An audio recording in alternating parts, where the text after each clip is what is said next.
Hello everyone. Welcome to exam assure. तर आज आपण जी सिडकोची एक्झाम आली आहे त्यासाठी जो फॉर्म भरण्याची प्रोसेस आहे ती बघणार आहोत. तर आजच्या ह्या व्हिडिओमध्ये आपण जी वेकन्सी आहे, कुठल्या पोस्टसाठी वेकन्सी आहे ते बघणार आहोत. फॉर्म कसा भरायचा, ऍप्लिकेशन फी किती आहे आणि महत्त्वाच्या डेट्स काय काय आहेत. तर जे वेकन्सीज आहेत ते 4 पोस्ट साठी नोटिफिकेशन आली आहे. तर असोसिएट प्लॅनर साठी 2 वेकन्सीज आहेत. डेप्युटी प्लॅनरच्या पोस्टसाठी 13 वेकन्सीज आहेत. ज्युनियर प्लॅनर ह्या पोस्टसाठी 14 वेकन्सीज आहेत. आणि फील्ड ऑफिसर आर्किटेक्ट ह्या पोस्टसाठी 9 वेकन्सीज आहेत. तर फॉर्म हा कसा भरावा किंवा काय प्रोसेस आहे आता ते बघूया. जर आपण सिडकोच्या ऑफिशियल वेबसाईटवर गेलो, तिथे जे करंट वेकन्सीज आहे तिथे जर बघितलं तर हे नोटिफिकेशन त्यांनी दिलेलं आहे. हे पहिलंच नोटिफिकेशन दिसतंय आपल्याला तिथे वर. जर तिथे क्लिक केलं आपण,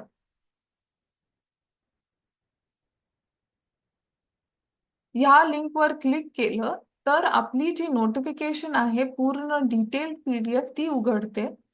त्या पीडीएफ मध्ये जर 5व्या पेजवर गेलो आपण तर तिथे जी रजिस्ट्रेशन प्रोसेस किंवा ऍप्लिकेशन प्रोसेस आहे त्याची लिंक दिलेली आहे, जी इथेही तुम्हाला लिहून दिलेली आहे किंवा जी डिस्क्रिप्शन मध्ये खाली आपण दिलेली आहे. ह्या लिंकवर क्लिक केल्यावर तुम्हाला हा इंटरफेस दिसेल, जिथे तुम्हाला click here for new registration ह्या येलो पॅनेलवर क्लिक करायचं आहे. आता फॉर्म भरण्याच्या आधी तुमच्या जवळ तुमचा एक फोटोग्राफ 4.5 बाय 3.5 सेंटीमीटरचा सॉफ्ट कॉपी मध्ये हा रेडी पाहिजे. आणि तुमची सिग्नेचर, तुमची सही ब्लॅक इंक मध्ये काळ्या पेनाने सही केलेली ही पण सॉफ्ट कॉपी मध्ये तुमच्याकडे रेडी पाहिजे. कारण हे 2 गोष्टी आपल्याला अपलोड करायला लागणार आहेत फॉर्म भरताना. त्या व्यतिरिक्त तुमचा ईमेल आयडी, मोबाईल नंबर हे सगळे डिटेल्स ही अर्थात पाहिजे तुमच्याकडे. आता फॉर्म हा कसा भरायचा, काय काय भरायचं आता ते बघूया. तर सर्वात पहिले बेसिक डिटेल्स, तुमचं नाव, वडिलांचं नाव, आडनाव, तुमचा मोबाईल नंबर, ईमेल आयडी हे सगळे डिटेल्स द्यायचे आहेत. हे पूर्ण भरल्यावर सेव्ह अँड नेक्स्ट ह्यावर क्लिक करायचं.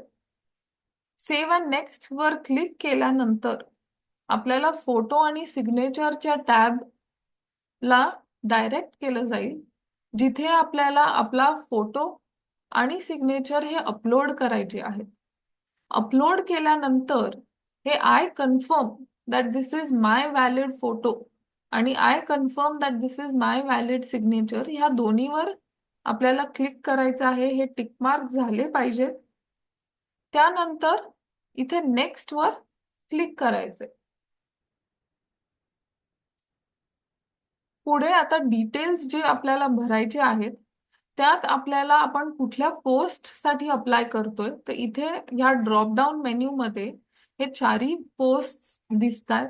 जर तुम्हाला ज्युनियर प्लॅनर साठी अप्लाय करायचं असेल तर ज्युनियर प्लॅनर सिलेक्ट करा किंवा कुठलीही पोस्ट ज्याच्यासाठी तुम्हाला अप्लाय करायचं आहे त्या पोस्टवर तुम्ही क्लिक करू शकता.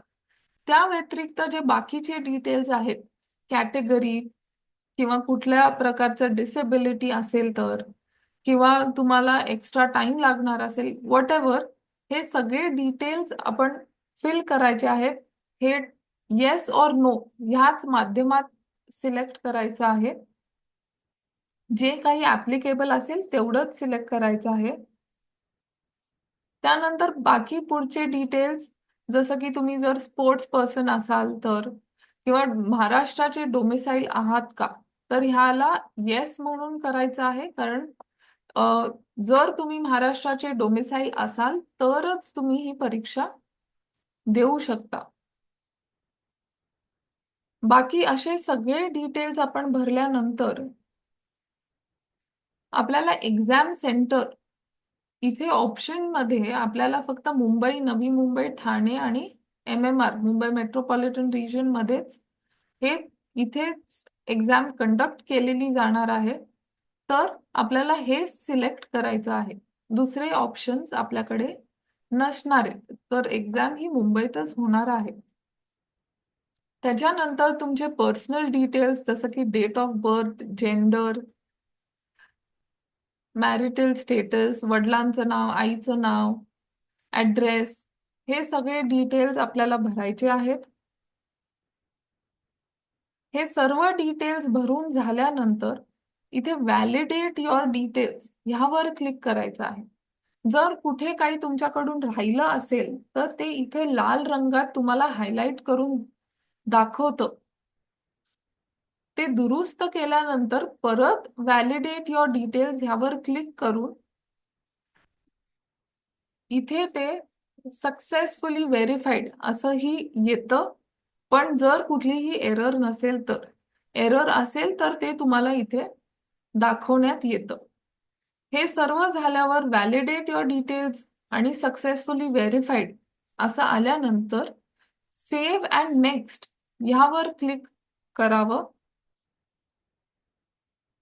पुढे नेक्स्ट ह्याच्यात आपल्याला आपले एज्युकेशनल क्वालिफिकेशन्स व लँग्वेज नॉलेज हे सगळे डिटेल्स भरायचे आहेत. तर तुम्ही 10वीचे डिटेल्स, 12वीचे डिटेल्स, ग्रॅज्युएशन, पोस्ट ग्रॅज्युएशन जर केलं असेल तर त्याचेही डिटेल्स, की डिग्री कुठल्या बोर्डातून घेतली, कुठली युनिव्हर्सिटी होती, डेट ऑफ पासिंग काय आहे, किती पर्सेंटेज मार्क्स मिळाले आहेत, हे सर्व डिटेल्स आपल्याला भरायचे आहेत. जर तुम्ही आता करंटली एम्प्लॉईड असाल, आता करंटली प्रेझेंटली जर नोकरी करत असाल कुठेही, तर त्याचेही डिटेल्स किंवा जर तुमच्याकडे काही वर्क एक्सपिरियन्स असेल त्याचे डिटेल्स सगळे आपल्याला इथे भरायचे आहेत. जर तुमच्याकडे एकापेक्षा जास्त वर्क एक्सपिरियन्स असेल तर इथे ऍड मोर वर क्लिक करून अजून 2-3 रोज येतील, त्यात परत तुमच्या एक्सपिरियन्स प्रमाणे डिटेल्स भरावे. लँग्वेज नॉलेज मध्ये इथे मराठी कंपल्सरी आहे. लिहिण्याला, वाचण्याला आणि बोलण्यासाठी हे यायलाच पाहिजे Marathi. So read, write and speak Marathi compulsory आहे. तुम्हाला बाकी जर कुठले लँग्वेजेस येत असतील, इंग्लिश, हिंदी किंवा कुठलेही, ते तुम्ही इथे लिहू शकता. हे सर्व भरून झाल्यावर इथे click on validate your details, परत ते सक्सेसफुली व्हेरीफाय झाले की सेव्ह अँड नेक्स्ट यावर क्लिक करावे. आता इथे क्लिक केल्यानंतर तुम्हाला जे आतापर्यंत तुम्ही सर्व हा जो फॉर्म भरला आहे तो पूर्णपणे असा दिसला जाईल. इथे काय काय तुम्ही डिटेल्स भरले आहेत ते सर्व तुम्हाला दिसतील त्या फॉर्म मधले. जर तुम्हाला वाटत असेल की काही चेंज करायचं आहे, काही कुठे चुकीचं भरलं गेलं आहे, तर ह्या बॅक वर क्लिक करून तुम्ही परत जाऊन ते दुरुस्तही करू शकता. पण जर सर्व बरोबर असेल तर इथे आय अग्री या 2 बॉक्सेसवर आपण क्लिक करावं आणि कम्प्लीट रेजिस्ट्रेशन ह्याच्यावर आपण क्लिक करून रेजिस्ट्रेशन कंप्लीट करावं. आता इथे रेजिस्ट्रेशन कंप्लीट रेजिस्ट्रेशन वर क्लिक केल्यावर आपल्याला हे पेमेंटचे डिटेल्स फक्त सांगतंय, की आता ओपन कॅटेगरीला जर बघितलं तर 1180 रुपीज हे पेमेंट आहे. इथे हा जो काही कोड तुमच्या स्क्रीनवर दिसेल तो इथे टाकल्यावर सबमिट वर क्लिक केलं की ते तुम्हाला पेमेंट गेटवे जे आहे त्यावर आपलं पेज जाईल. तिथे तुम्हाला पेमेंट पूर्ण करायचं आहे. पेमेंट झाल्यावर तुमच्या ईमेल आयडी वर सुद्धा नोटिफिकेशन येईल, पेमेंट सक्सेसफुल, आणि स्क्रीनवर ही दिसेल. पूर्ण पेमेंट केल्यानंतरच आपली ही ऍप्लिकेशन प्रोसेस ही कंप्लीट होते, संपूर्ण होते.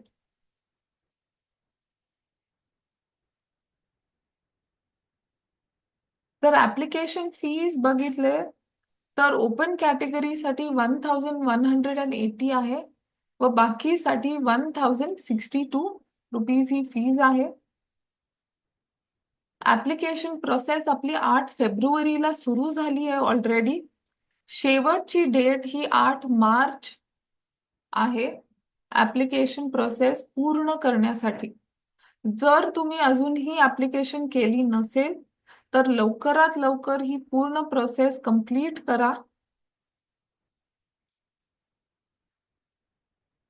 Wish you all the best. Thank you.